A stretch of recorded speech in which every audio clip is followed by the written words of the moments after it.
आप जानते हैं नाथ संप्रदाय के दिव्य योगी महान संत बाबा गोरखनाथ की उत्पत्ति कैसे हुई? बाबा गोरखनाथ की उत्पत्ति का रहस्य क्या है? बाबा गोरखनाथ कैसे प्रकट हुए? ये कहानी भारतीय संतों की सिद्धियों को दिखलाती है। बहुत समय पहले की बात है।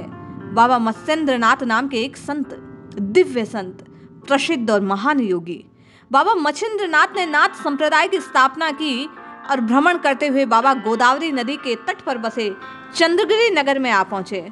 उस नगर में चलते हुए एक घर के सामने रुक जाते हैं। उस घर के द्वार पर खुला देख बाबा जोरदार गृहस्थों से भोजन के लिए स्वर लगाते हैं।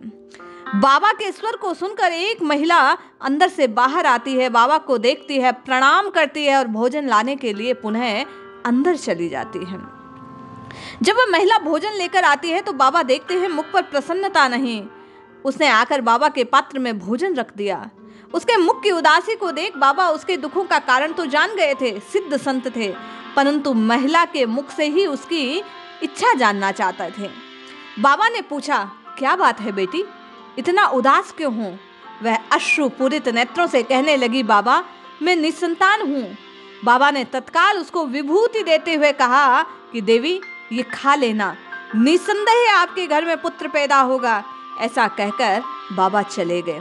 अब महिला विचार करने लगी, विभूति खाऊं या नहीं। लोक लाज से दूसरों की बातों को सुनकर उसने उस विभूति को न खाने का निर्णय लिया। सारी बात सोच विचार वह विभूति लेकर नगर के उस स्थान पर गई जहां अक्सर लोग गोबर इकट्ठा किया करते थे। वर्षों वर्ष वह गोबर वहीं जमा रहता था। फिर लोग जिसको चाहिए खेती के उपयोग में ले जाते थे, पर टीले पर कुछ ना कुछ हिस्सा बना रहता था। वह जाकर उस गोबर के टीले पर वह विभूति फेंक आई। सबके नेत्रों से बचकर घर पहुंच गई। बहुत समय व्यतीत हो गया। लगभग 13 वर्षों बाद बाबा पुनः भ्रमण करते करते उसी चंद्रनगर में आए और आकर उसी महिला के घर के आगे भोजन के लिए स्वर लगाने लगे। जब महिला द्वार पर आई तो बाबा ने पूछा, क्यों बेटी, संतान कैसी है? महिला कहने लगी, बाबा मेरे कोई संतान नहीं है। बाबा क्रोध में भरकर कहने लगे, सच सच बचा, उस विभूति का तुमने क्या किया? वह अभिमंत्रित थी, उसका वार कभी खाली नहीं जा सकता। ऐसा हो ही नहीं सकता कि तुझे संतान उत्पन्न ना हुई हो। घबराई हुई उस महिला ने सारी बात बाबा को कह सुनाई कि कैसे कैसे लोक लाज के डर से वह उस विभूति को गोबर के उस ढेर पर डाली आई थी। बाबा के कहने पर वह महिला आगे आगे, बाबा पीछे पीछे, और नगर के बाहर उस गोबर के टीले के पास चले गए। वहां जाकर गोबर के पास जैसे ही महिला रुकी, बाबा ने पूछा, यही है?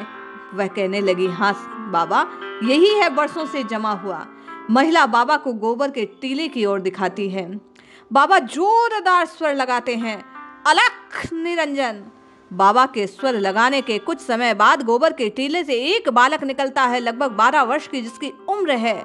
महिला और गांव वाले गोबर के अंदर से उस बालक को निकलता देखकर अचंभित, सब आश्चर्य से सबकी आंखें फटी की फटी रह गई। ये बालक कैसे हो सकता है?